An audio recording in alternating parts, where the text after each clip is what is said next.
Good morning, Dan and Amy, remembering the life and presidential legacy of President George Herbert Walker Bush, Bush 41. That was, of course, the topic that dominated the weekend.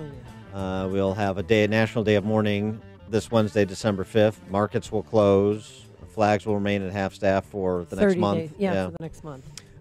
So some of the luminaries and Bush administration senior officials that made appearances over the weekend included his Secretary of State, but also his longtime friend, James Baker, who was with President Bush in the final moments, along with James Baker's wife. And here's how he described President Bush's final moments. Yeah, he had a very gentle and peaceful passing, Chris.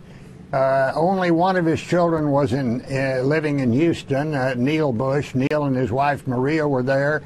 My wife Susan and I, his rector from our church, St. Martin's Church in Houston, the doctor, some of the wonderful aides that took care of him in his later years, and it was a sweet situation. They made arrangements for all of his children to call in to in effect tell him goodbye. And his last words, the last words George Bush ever said were, "I love you." And he said those words to 43, President George Bush 43, who had called in to say, "Dad, I love you. I will see you on the other side." And President Bush said, "I love you," and those were his last words. A president saying goodbye to a president, a son saying goodbye to his father. I mean, it's so beautiful. Baker also said something also unique about those final moments. Irish tenor Ronan Tynan was there.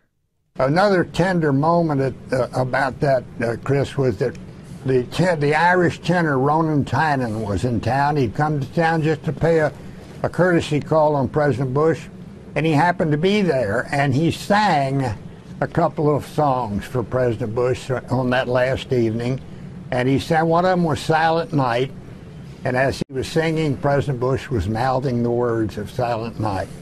He had a very gentle and easy passing, the kind we ought to all hope we have. All right, appreciate those details, the last moments from James Baker. For more perspective on George Herbert Walker Bush's life and presidency, we're pleased to be joined by Jed Babbin, former United States Deputy Undersecretary of Defense, now a contributor to the Washington Times and the American Spectator. Jed, thanks for being with us. Appreciate it. Well, thanks, guys. Thanks for having me. So your perspective on, you choose George H.W. Bush the man, George H.W. Bush the president. Well, I don't think you can separate the two. And I think that's a very important point that we are kind of piling ourselves into here. Because George Bush, the president, was the product of George Bush, the man. The man was probably the final example of someone who was truly prepared to be president, someone who was truly competent to be president.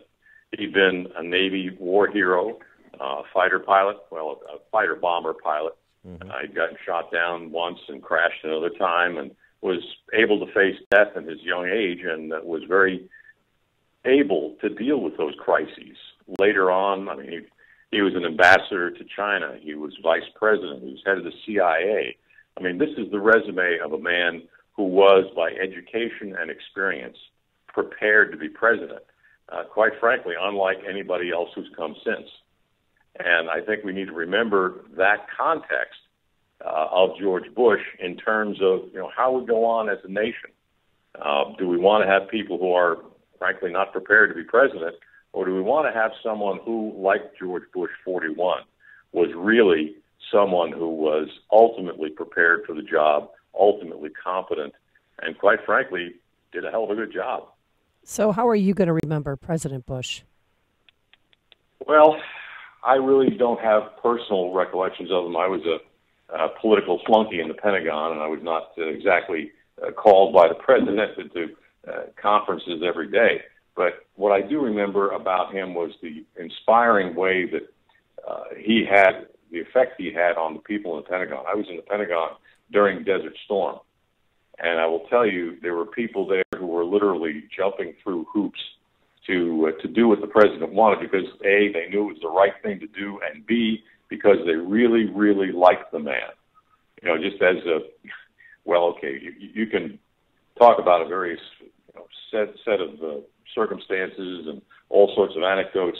I remember when we first had Saddam Hussein invade Kuwait.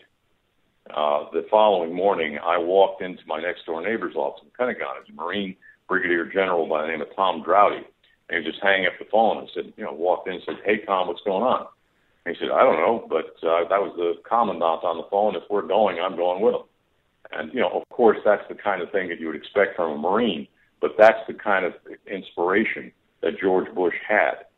And, the things that we did during that war, I remember first few days of the war, a bunch of our armored vehicles were knocked out by friendly aircraft, our aircraft, because they couldn't see through the dust storms. And apparently General Schwarzkopf sent a short, rough note back to Secretary of Defense Cheney to say, "Give me a fix for this." And 24 hours later, I had one of the people who worked for my boss was DARPA, the Defense Advanced Research Project Agency. They're a bunch of insane geniuses that just kind of float around and, you open the door once in a while and say, "Hey, what you got?" And they pop out with something weird. Anyway, the note got from Dick Cheney to DARPA, and from DARPA, 24 hours later, the head of DARPA, Dr. Vic Reese, was coming in to meet with the big guys, and he stopped in my office on the way. I knew him, and we'd done a lot of political stuff together. But anyway, Vic had in his hand what looked like a coffee can. I said, "Well, what the hell is that?" He says, "It's the answer to Schwarzkopf's problem." And what it was basically a high-intensity infrared emitter that had a piece of Velcro on one side. And what you did was you put Velcro on your tank or armored vehicle, you slap this coffee can-like thing on, you press the on button, and suddenly everybody in the sky can see good guy, good guy, good guy blinking. And you think about that.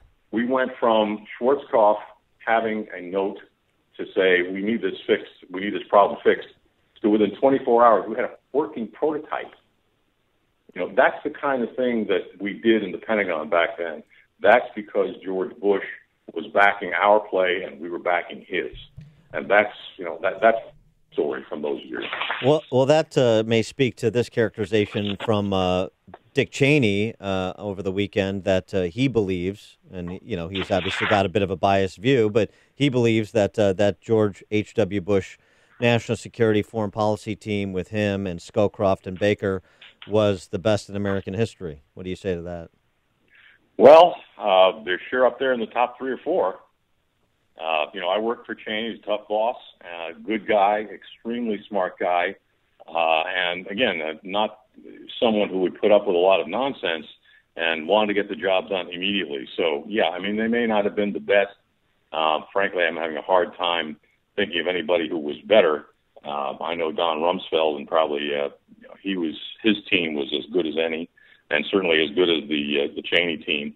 But other than that, I think Mr. Cheney, former Vice President, former Secretary of Defense Cheney, he's right. I think they were certainly among the best, and certainly in the top 3 at least. And what do you think got lost from Gulf War I to Gulf War II, from Bush the elder to Bush the younger?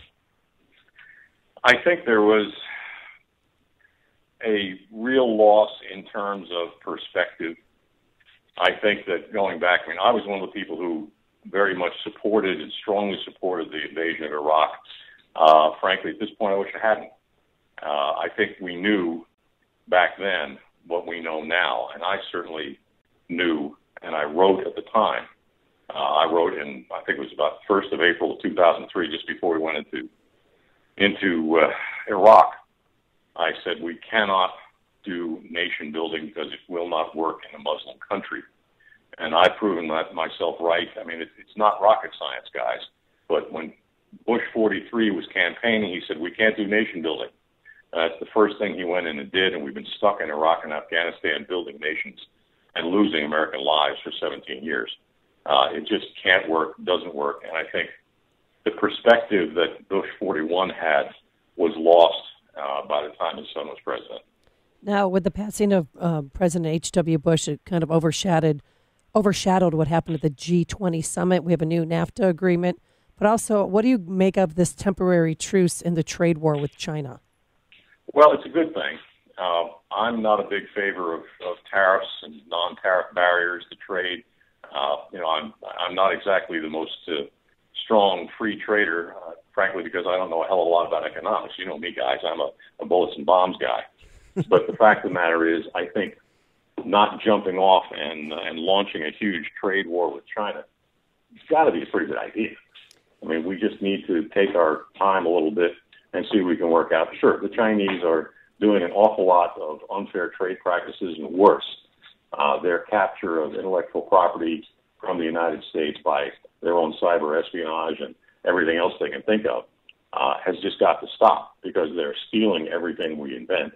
And, they're pretty good at taking it and turning it to their own uses. So, if that's not going to stop, China has to be punished somehow. And the only way we have to punish them at this point is through trade. That hurts us, it hurts them, and quite frankly, I'm hopeful we can find a way around it without getting into a big trade war. Sticking with the G20, how did you interpret that high five between Putin and MBS? Hey, birds of a feather, man. Yeah, Mutual Admiration Society, that's it?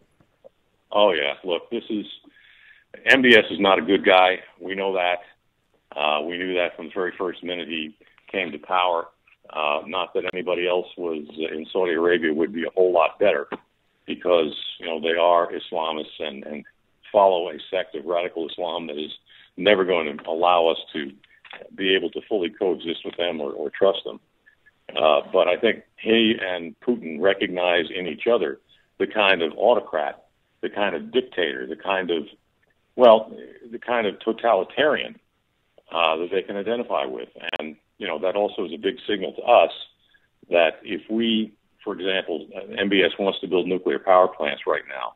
If we don't do it, I mean, you can bet that Putin will be there within 24 hours to do it, and will gain all of the advantages and power over the Saudis that we now have, or at least think we have.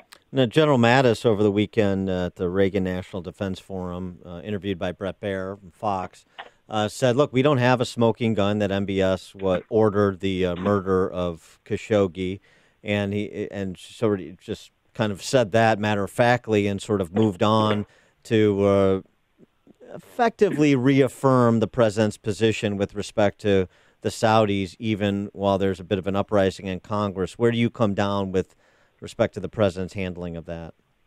Well, I think at this point we have to take a deep breath. It's inconceivable to me that MBS, Mohammed bin Salman, the Saudi crown prince, that he did not either directly order the murder or at least acquiesce in it and have knowledge of it.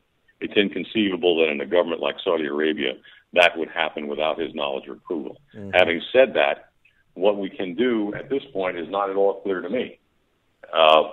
We can at least tell the Saudis that we believe MBS is dispensable, that he is an obstacle to our alliance, and they can take it from there. Look, it would not be unheard of for his father, the king, to change his mind and say, you're not crown prince anymore, or for more drastic things. I mean, you can have assassinations in Saudi Arabia are not that uncommon. Even a king was murdered in 1975, I believe it was. So, there's a lot of things we can do, and we ought to be telling the Saudis that this guy is not someone we can trust, and that they ought to do something to get him out of power. He is Jed Babbin, former Deputy Undersecretary of Defense, contributor to the Washington Times and the American Spectator. Jed, thanks for joining us. Appreciate it. Thanks, guys. And he joined us on our turnkey.pro answer line.